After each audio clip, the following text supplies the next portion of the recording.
ซัม สวัสดีครับผมชื่อนายเจติปากาวังชื่อเล่นชื่อบอสครับมาจากเที่ยวจังหวัดเลยเดี๋ยวด้วยนะครับนี่คืออย่างเล่นน้ำเหมือนน้ำตก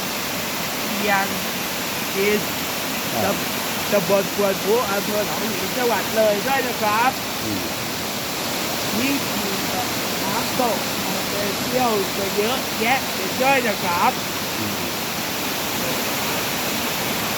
นี่คือบน